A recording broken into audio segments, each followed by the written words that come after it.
However, each of the ORITs, each of the 5 ORITs are different. Now, once we come to define and accurately define what does ORIT mean, what is the root? The Ethiopic root of ORIT is araya. What does araya mean? What does this root araya? See, if you don't understand what araya is, then you really don't understand what ORIT is. So the best thing you can do is to interpret it as being Torah. You understand? Torah is the ORIT. But what is the root of ORIT? Araya. And then from this word we get an example. An example. You understand? From the root of this word, it's a beautiful QDUS word, and we're going to actually go through this word in full detail. But what we want to do right now, since it's the beginning of another yearly cycle, another 54 sabbatical readings. Now we know that in the Hebrew it's called Bereshith, or we say Berasit, Berasit, Berasit, in the head, in the beginning. So we want to touch on this particular book because it's the first book, and it's important for us to put it into context. See, once we put this first book into context, the book that you know as Genesis, that the Jews call Bereshith, we call, from a more proper rendition of the Hebrew, Berasit, or literally Bereishith. Bereishith, Berasit, Bereishith means in the head, in the ras, or in the female head, because of that last final tau. The te sound is the feminizing of ras, you understand, or in the female head, in the beginning. And now this book in the Ethiopic, in His Imperial Majesty's Bible, the Metaf KUDUS, is ORIT ZE-FITRET, the Torah, the perfect example of what? The law and the order, the perfect example, Ze, of Fitret, of the creation. Of the creation. See, they will say that the book's name is from the first word. That's because among the so-called Jews, they lost the idea of what the title was. You see, but the true title of that first book was maintained in the ancient Tob, or Tobia, in the good land that we know as the Highland, or Ethiopia. And it was maintained in the Ethiopic and Hebrew manuscripts as ORIT ZE-FITRET originally.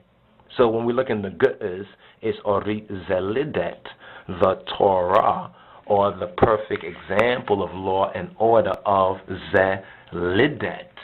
And Lidet means the birth.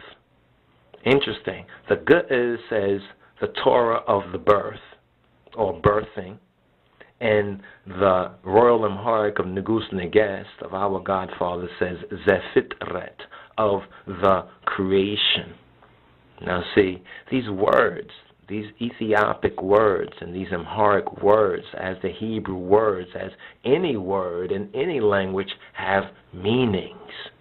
Many of the true etymological, the true word meanings have been lost. And what we need to recover, in order to recover our sanity about such important and vital matters, especially when we want to speak about spirituality, must be recovered. You see, it's impossible to walk in spirit and in truth if you don't have the spirit and the truth of what you're talking about, or the word. It's like if I were to minister to a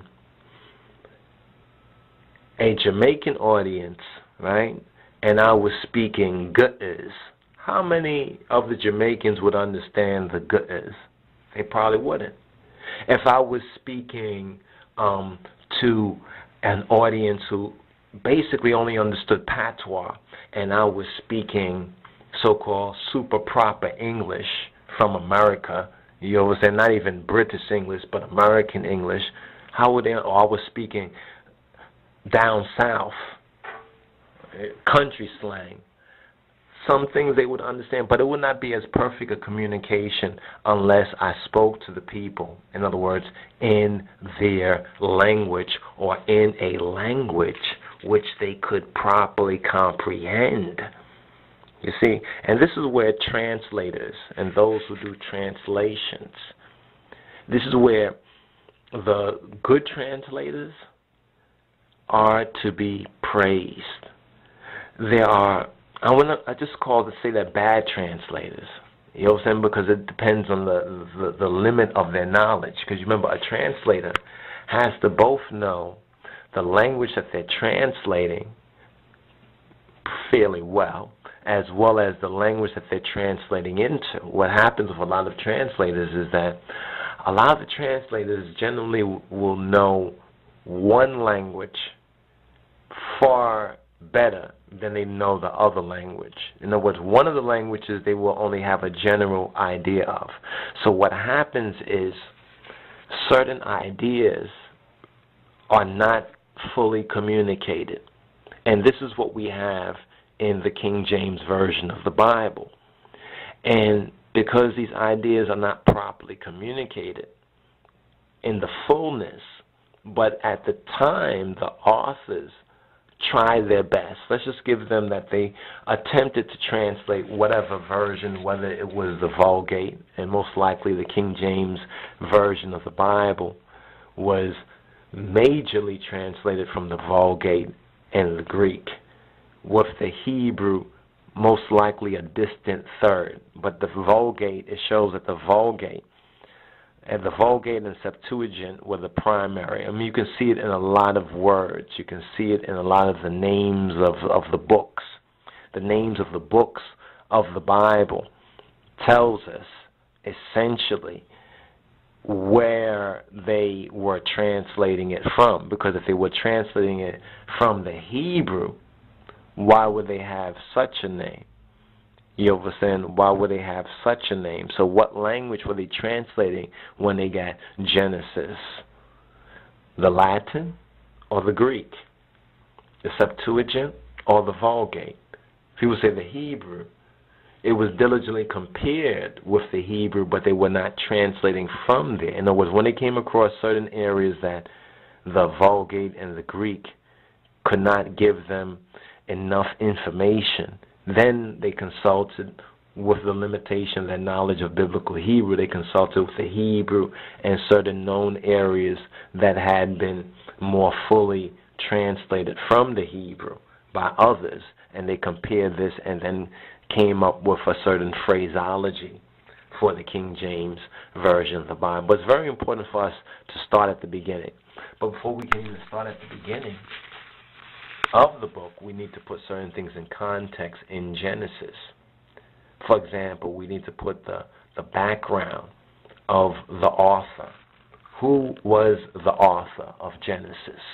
Who was the author of this first book of the Bible? They tell us that it was Moses. It was Mose. Now the question we have to ask ourselves was, what was Mose, or what was Moses' education? Well, the Bible tells us that Moses was learned in all the wisdom of the Egyptians. But then, here's what's sadly very interesting, but in a sad sort of way. Because when it says that Moses was learned in all the wisdom of the Egyptians and powerful in word and deed, when it says Egyptians, we need to scrutinize that, because in the Ethiopic, the translation would be not that he was learned in all the wisdom of the Egyptians, but of the Egypts. So here, even here, Gerald Massey on page, was that 113 of Gerald Massey's lectures, where he says that there was a Gladstone, you understand, one named Gladstone, that was one of these turn-of-the-century writers about these biblical things, and he said that Mr. Gladstone has the reckless confidence to declare that the Hebrew account of creation had no Egyptian marks upon it. Then Gerald Massey retorts, that would indeed be strange if it had been written by a man who was a master of the wisdom of Egypt. Now, Gerald Massey is right on point, but what Gerald Massey couldn't know but probably had an inkling of, and this is what's very, very interesting, we're going to touch on this.